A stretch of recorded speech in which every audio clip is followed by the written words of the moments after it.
do want to go to Cadillac. Anything over in Chevrolet you want to cover before we go there? Can you talk a little about the Aveo, or do you not? Is that not a topic for? I don't know which ones you have a hand on. Yeah, I can talk about it. Yeah. I know. Everyone.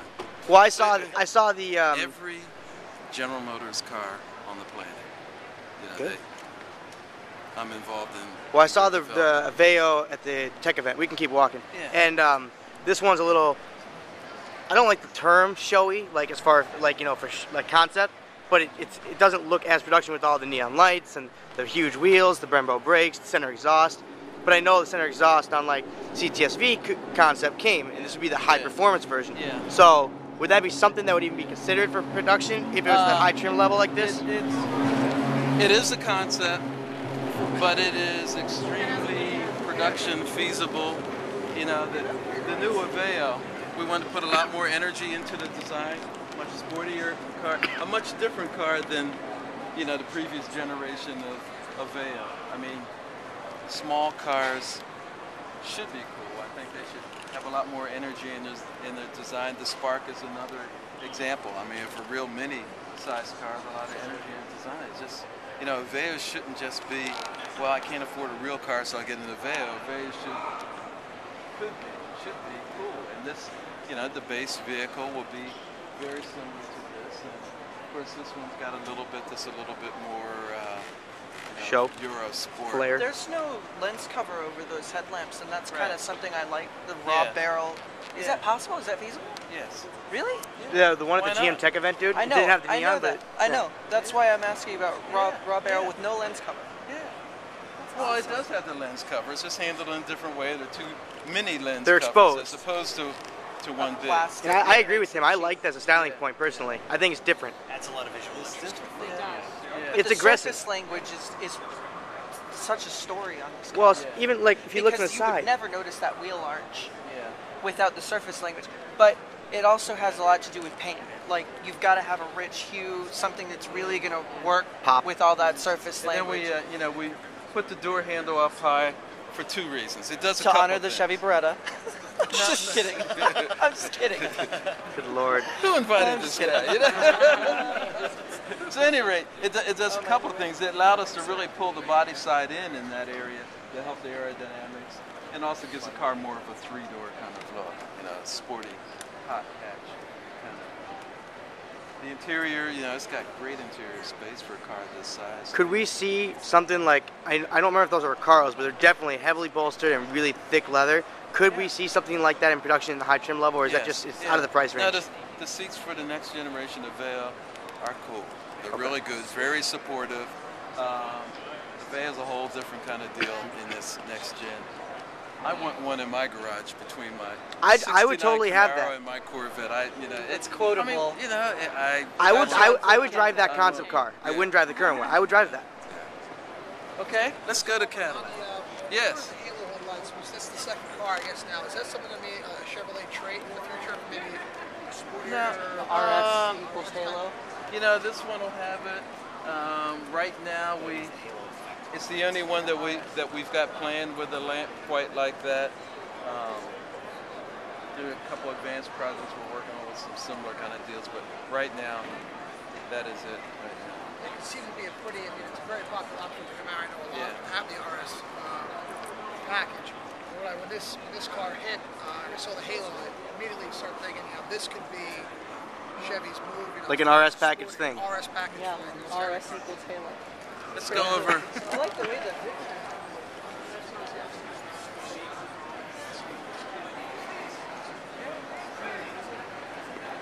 So what's your opinion on the current generation of Aveo? Current generation. As far as competitiveness with the current class people, other. Well, the current generation of Aveo has been in the market for a number of years, so it's kind of hard to compare it to the latest offerings of other companies, and I wouldn't make that comparison. I actually think it's kind of fun to drive, and there are times when it actually makes sense to have a car that size. But it's a car that's been in production for several years, so it's not as advanced or as complete as other offerings. That's why a new car is coming. Okay, I was asked about sculpting and XTS. You know, this is part of the whole, still art and science, evolution of art and science. Hard edges are very important in Cadillac design. A very dynamic design with a forward thrust is important. In this case, we've added a bit more shape, more sculpting in the body side. The car was developed in the computer. It's very important for us to do that. We're able to communicate with engineering very early, but as we milled this at full size, then we had our real fine art sculptors really work on the surfaces to develop the surfaces and the highlights to really give it a, I don't know, much more refined effect throughout the body side than what you would get. You could never achieve these kinds of surfaces in the computer. It is an all-wheel drive vehicle. It's a plug-in hybrid V6, very well balanced vehicle. I think a very contemporary proportion. It's the obvious influence from the Cadillac 16 concept, but I think a far more contemporary proportion with the shorter front. Focus on the cabin length and then minimize the overall length of the vehicle. If this car was to go into production, would you see it as only as the hybrid system, or could it be a naturally aspirated engine and the hybrid? Or yes, it could have both. There are over 1,100 squares in the front of the grille. How long did it take for that to be rendered? How many are there? 1,200 squares. Over 1,200 squares. 1,200 squares. Well, you know, okay, you know. You gotta be a design guy to come out with a question like that. He's joking a little bit. But let me tell you, the deal is, great Cadillacs from the 30s had incredible detailing. Fine grille textures like that, handcrafted, fine details throughout the exterior, the interior, great details that were handcrafted.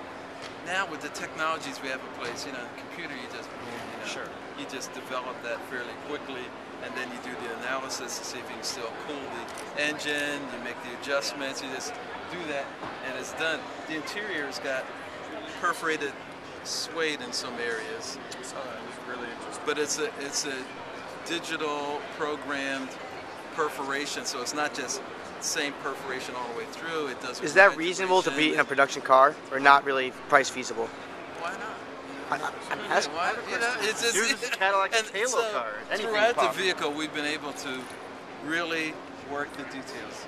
The body shape, the details in the body shape, the details in the tail lamps. Vertical tail lamps are a signature of Cadillac. It's important. There's a bit of a Cadillac fin here, in fact. And then the crest is even down at the bottom of the lamp. And then the chimsel at the top, or the high level lamp, is actually the spoiler. That's a big part of the aero package to get really low drag in this kind of vehicle. Mr. Welburn, is the front end indicative of future Cadillac design? So it's a lot softer, a lot more sculpted than, say, the current CTS. It's a bit sculpted for aerodynamics. You know, it's got a lot of shape in it, which really helps it from an aero perspective. I don't think it's lost its edge. It's got to be powerful, and it's got to have its edge in the vertical lamps. And yet, we've done everything we can to reduce the drag, particularly in a hybrid. Aerodynamics has a big influence. So are we going to see more of that theme in the next generation CTS? The SRX is different than the CTS. It's all very similar. I would just say that and more. Okay, cool. You know, Cadillac can't stand still. You still want to stay within its boundaries. You don't want to turn to romantic lines like Buick. It still has to have its edge. The hard creases will be there, but a bit more sophistication in the form. I think GM owns the light pipe, but really within GM, Cadillac owns the light pipe. You see some really interesting light pipes up front here. Can you talk about that? Well, you want to, for Cadillac, the signature is tall vertical headlamps and tail lamps. The light pipes just help to accentuate that. And yeah, and you know, yeah, we don't have plans for light pipes in other brands, but if we did, say in Buick, it would be horizontal.